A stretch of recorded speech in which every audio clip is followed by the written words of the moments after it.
on the Ralph M. Brown Act. So I see there are, all 7 planning commissioners are here. So this is to confirm there's a quorum of the planning commission present for the study session.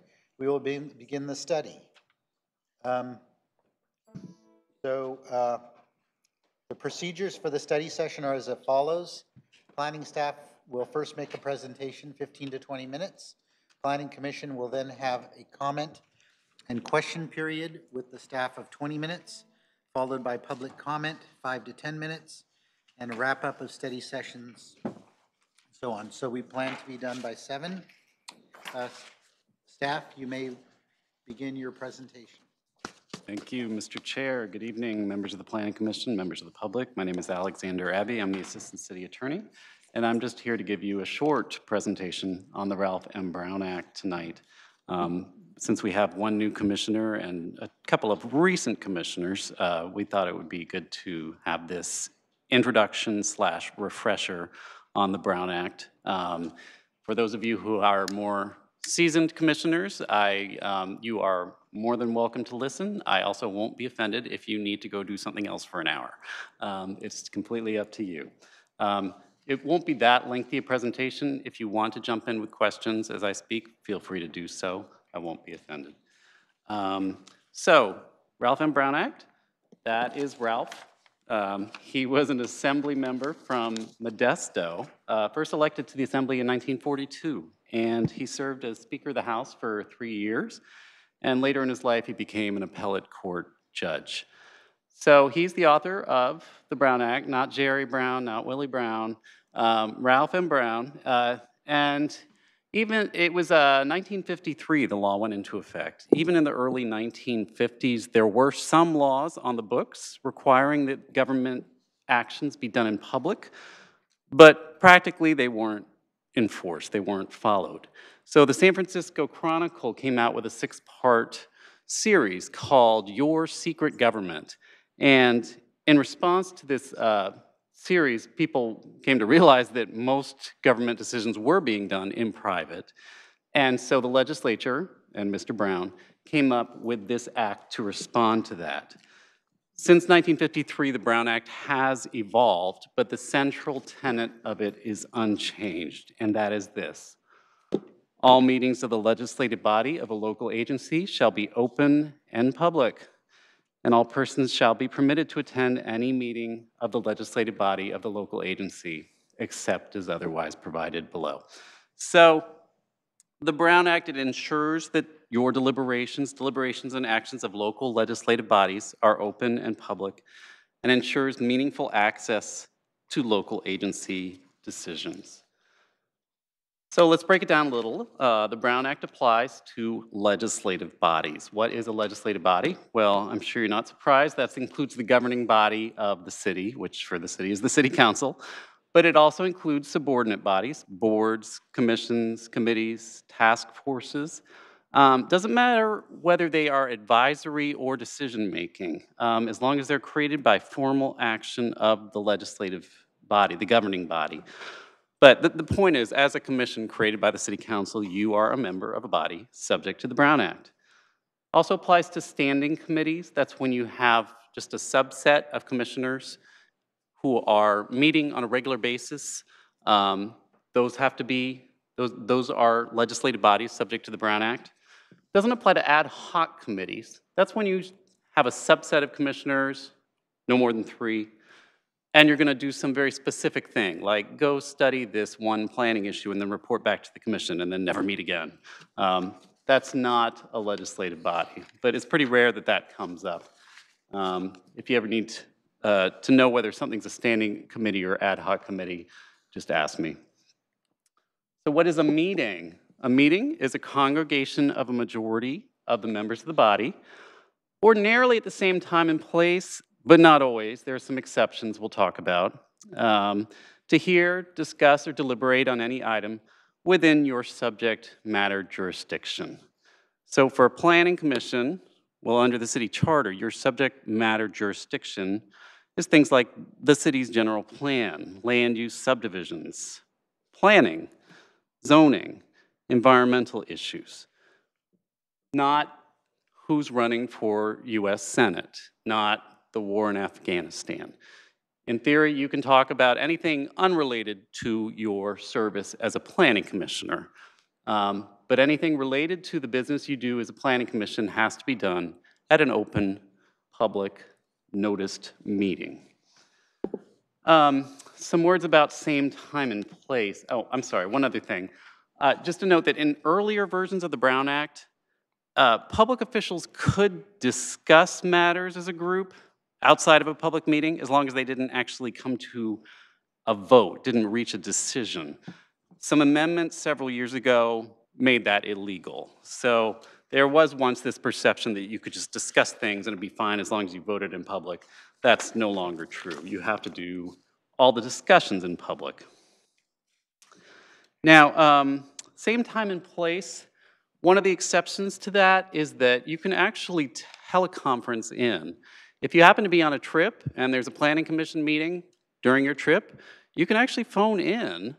It occasionally happens. I've seen it once or twice at City Council. I've never seen it on this planning commission, but it is available to you. The catch is, wherever you are, you're in a hotel in New York City, you have to make available to the public. You have to post a notice on your hotel room door saying, this is a public meeting, anyone's welcome to come in, and anyone is welcome to come in and sit there with you and listen in on the meeting and participate during public comment.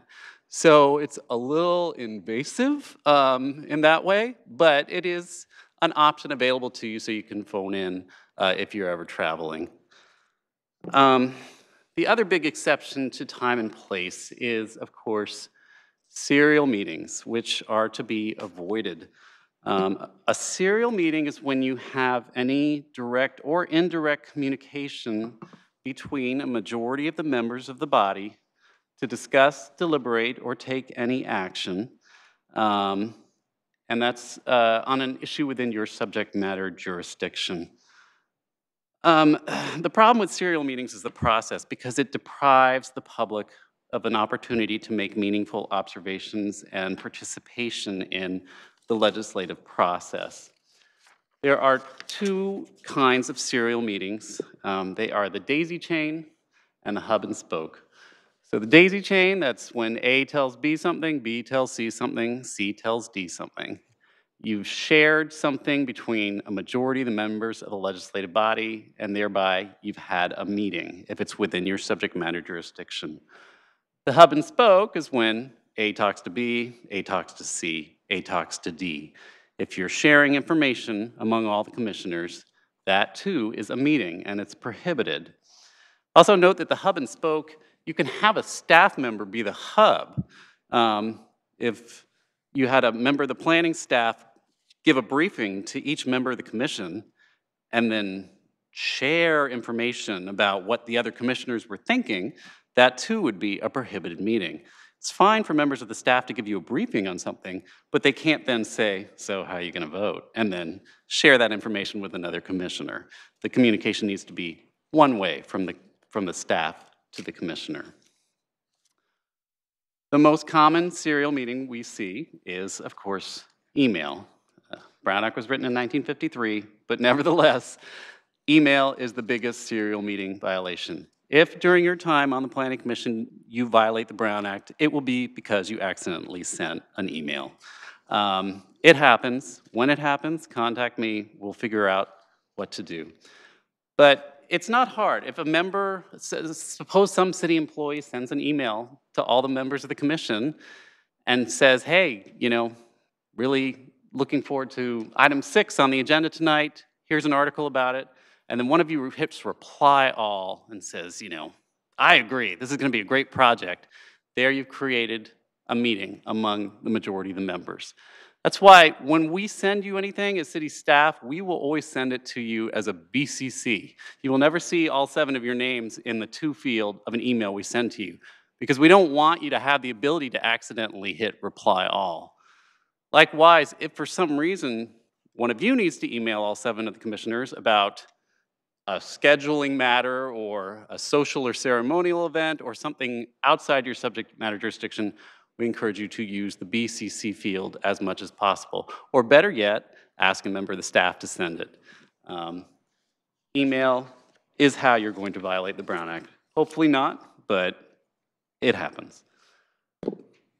Now, not every meeting is a meeting. I keep mentioning social and ceremonial events, so of course a majority of you can attend a wedding, a funeral, etc. You can also have individual contacts. 2 of you can discuss something, 3 of you can discuss something. Just be sure you don't inadvertently involve a 4th. You can attend seminars and conferences, so if a majority wanted to all go to a meeting of the APA or the League of California Cities, but you can't discuss issues of city business while you're there. You can't stand up in a conference session and say, well, in Santa Clara, here's what we do, if there's a majority of the members of the body there.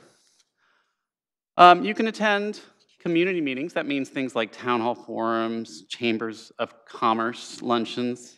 A majority of you can attend those as long as they're open to the public. So for instance, if you lived in a condominium development and you had a homeowners association, a majority could not attend that because it's not open to the public.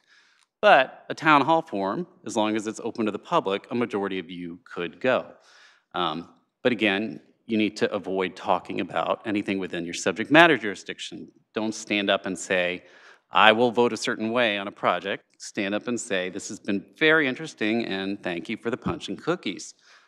You can also attend meetings of another body of the agency. It's very common for planning commissioners to attend city council meetings, for instance.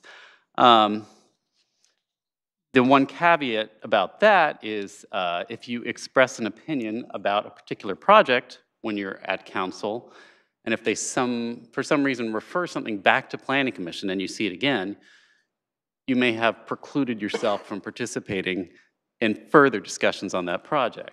So just be aware of that. There's always that potential that there's going to be, you may end up precluding yourself from participating if you speak about a specific project and it's going back to planning commission for some reason. So here are the 3 types of meetings. There's actually a 4th, emergency meetings, but I've never seen a planning emergency. Nevertheless, regular, special, and adjourned. Of course, most of your meetings will be regular. These are just the meetings that you have on your schedule published each year. The agenda has to be posted 72 hours in advance, which for a Wednesday night meeting means we publish it on Friday, preferably Thursday, but it has to be published at least 72 hours in advance. The agenda has to briefly describe each item of business to be discussed. It has to be posted in at least 3 places that are freely accessible to the public. In Santa Clara, that just means City Hall, the libraries, the Senior Center. You also have to have a general comment period for the public. There has to be a period where somebody can speak not only about anything on the agenda, but anything off the agenda if it's within your subject matter jurisdiction. So they can get up and talk about, you know what, I know it's not in your agenda, but I think there's a real parking problem on Main Street. That's entirely within their rights. They get up and say, you know, I have a real issue with our national leaders and I think, you know, they're terrible people, whatever. If it's not within your subject matter jurisdiction, you can stop it because it's not germane to the discussion. The other main type of meeting you'll be having are special meetings. These are called by the chair. Something that's unanticipated usually if you need to take action on something before your next regular meeting. The time frame for special meetings is a little bit shorter. Agenda only has to be posted 24 hours in advance. There is a requirement that all members of the body get written notice, as well as all members of the press. Technically, there's no general public comment period at a special meeting. I mean, the point is you're going in to do some special thing, and so there's no requirement to allow people to come and talk about unagendized items. Practically speaking, in Santa Clara, we always allow that public comment period anyway. And just briefly, an adjourned meeting. That just means a continuation of a previous meeting. If it goes so late that you don't finish what you've done, you can simply adjourn the meeting to another date, and it's an administrative convenience. We can avoid having to publish a new agenda if it's within 5 days. I have a quick question. Yes. Where does the special closed session meeting fall? Like the city council has every now and then? Right. So the city council has its regular meetings starting at 7 most days. So they can also notice a separate meeting from that to start before then, 3 or 4 in the afternoon, say. And any meeting, special or regular, can be a closed session for very specific circumstances. Everything you do has to be done in front of the public except for certain listed topic areas, things like real estate negotiations. Doesn't do the city any good for you to have to discuss the price that you're going to pay, willing to pay for property in front of the people you're buying the property from. Employee disciplinary actions, litigation, the ability for the city council to discuss court cases. So closed sessions are noticed just the exact same way as open sessions are, except there are some additional verbiage that has to be on the agenda explaining which kind of closed session it is: pending litigation, current litigation, employee discipline, that sort of thing. A few words about meeting conduct. In order to hold any of these kinds of meetings, you need to have a quorum of your members present, which just means a majority of the total membership. And since you're a 7-member body, that means 4 people. Now, in a lot of cities, you only need a simple majority to pass votes. So, for instance, if 2 of you were absent one evening and only 5 of you were present, and you voted 3-2 to, say, approve a project, ordinarily that would pass in most cities because you just need a simple majority. But the Santa Clara Charter contains a provision, Section 1003, that says you need a majority of the entire membership of this body to take any action. So if there are only 5 of you present one evening, you still need 4 votes to pass anything. If there's only 4 of you present, then the vote has to be unanimous. And so that's why if we have 5 or fewer commissioners present on any evening, we always give applicants the right to request a continuance to a future meeting because they've got sort of a higher threshold to hit as far as how many votes they have to get. You do have rules of procedure that govern your meetings. It's this 5-page document. If you don't have a copy, I can get you one, but it's just some simple procedural steps that were adopted by the commission mostly in the late 90s, early 2000s, but they're just things like how many minutes somebody gets to speak, what happens if a meeting's going really late, and it also says that you're supposed to follow Robert's Rules of Order. I'd encourage you to read these procedures. I would not encourage you to read this. Sorry, what did you say, Commissioner? Where's that document? The Planning Commission procedures? Yeah. Oh, it's in the package we get? Yeah.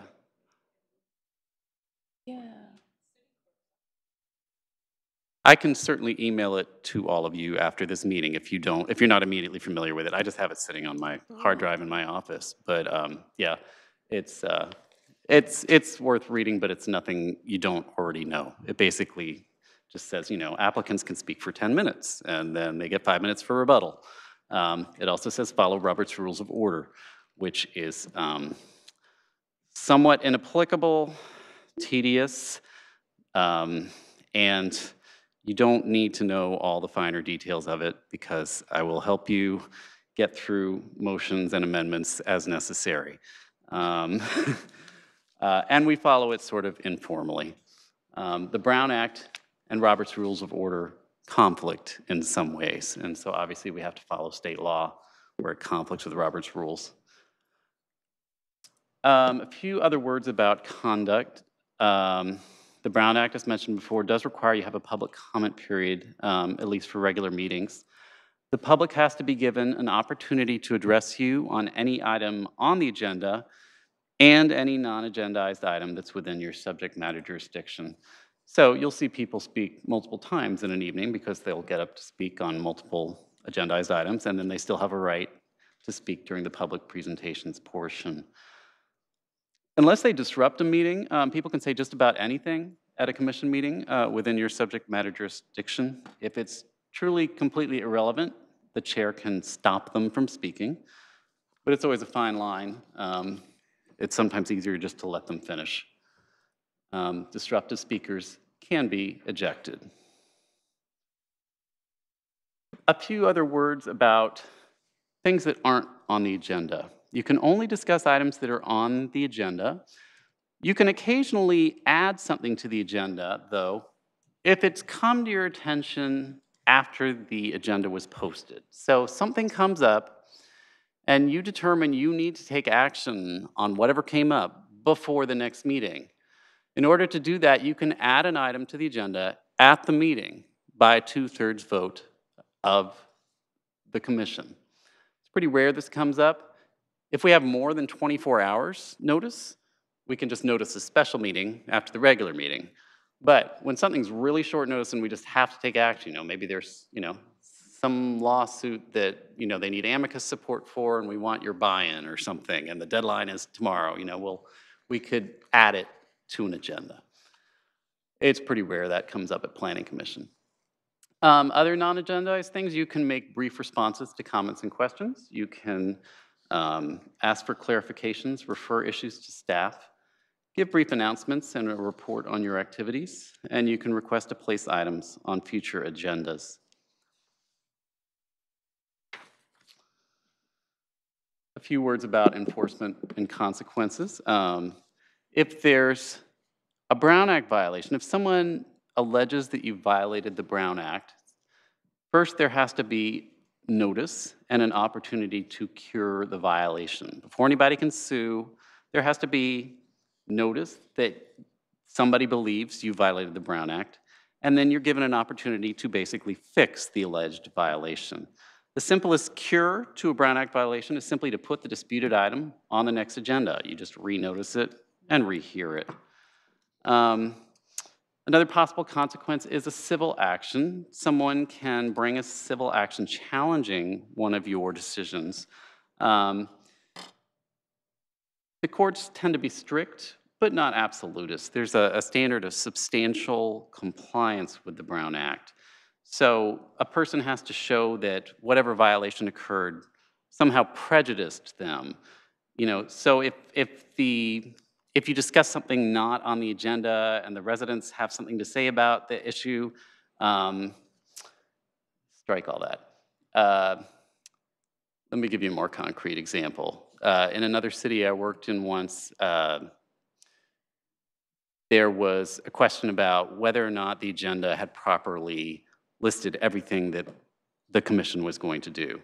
And a member of the public said that the city had violated the Brown Act.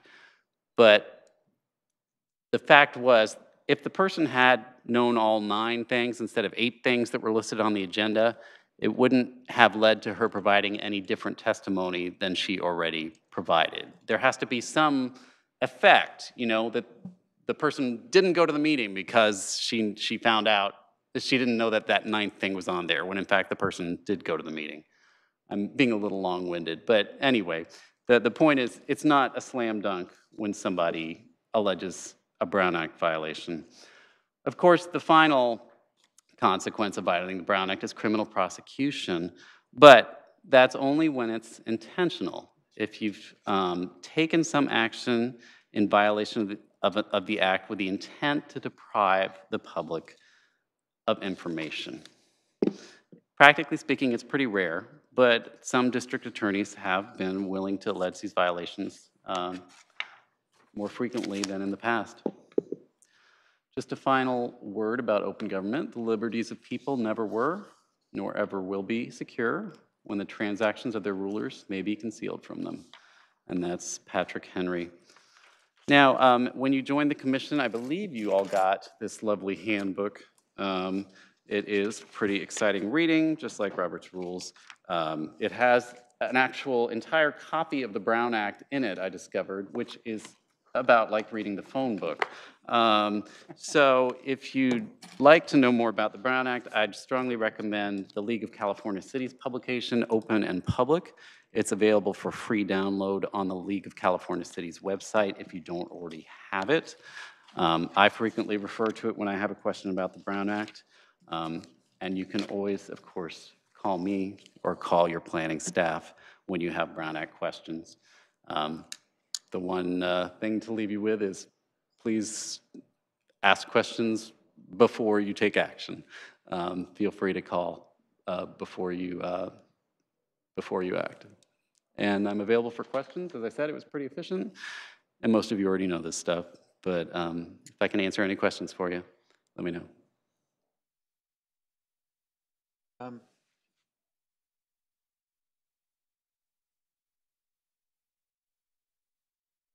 Here.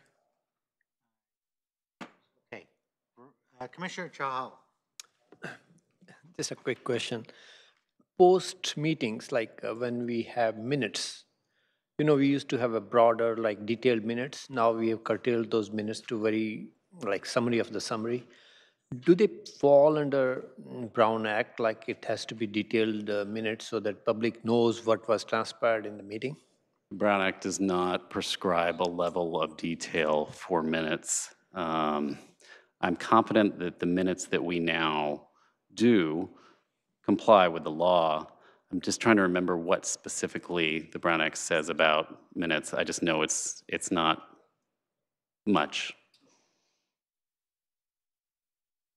Okay, Commissioner Salem.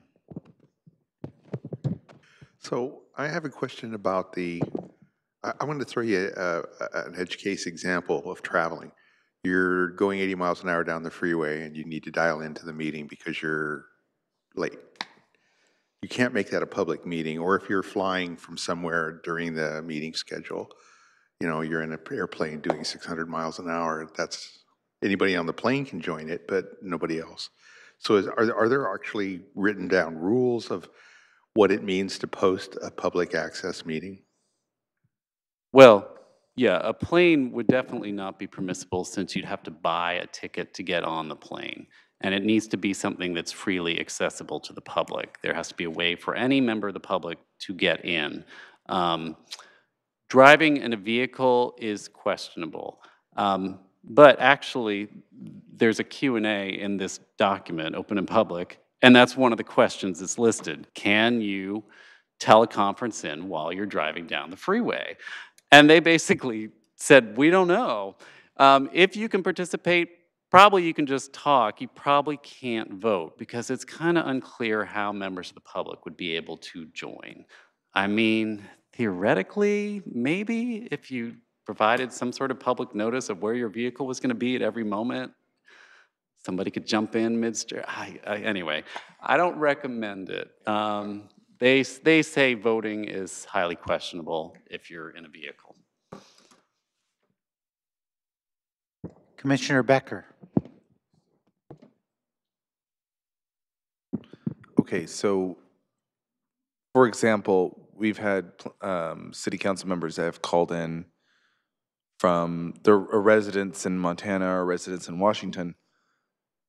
So they have to go and post that on their front door? Yes, and they Okay. have done so. We always we always verify that they do that. If they notify us they're going to be teleconferencing in. First thing we say is, you have to publish notice on your door. Because I see they always post it somewhere. They're saying where their address is actually they're doing it from. So I'm like, that's transparent. On the agenda, it'll say, and Commissioner X will be at 123 Main Street. Okay. Yeah, we had a council member who was ill for a while who was attending some meetings from his home in Santa Clara. Okay. And a member of the public would go to his house, I know, at least once, and attend the meetings there. Okay. That's public's right. Okay, cool.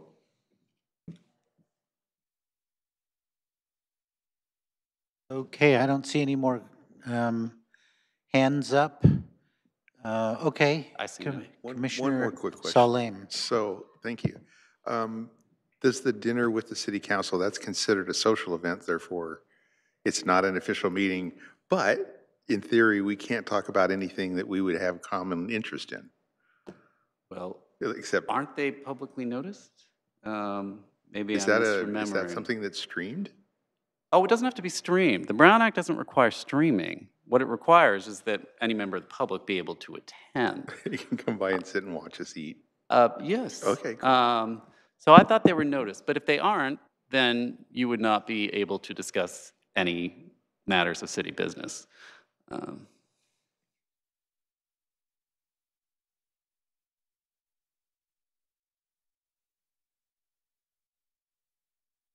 Okay, I don't see any more speakers. Does the public get to comment? Absolutely. Otherwise, I will adjourn until 7 o'clock. Great. Motion to adjourn, or do we have to do that, or do we just? Break, I guess. Because we're not in really an official meeting, right? It's just a study We session. should. Motion to Okay. adjourn To 7 o'clock? Second? to 7 o'clock? Second. Okay, motion made by Commissioner Chahal, seconded by Commissioner Kelly. All in favor? Aye. Aye. Go too fast again.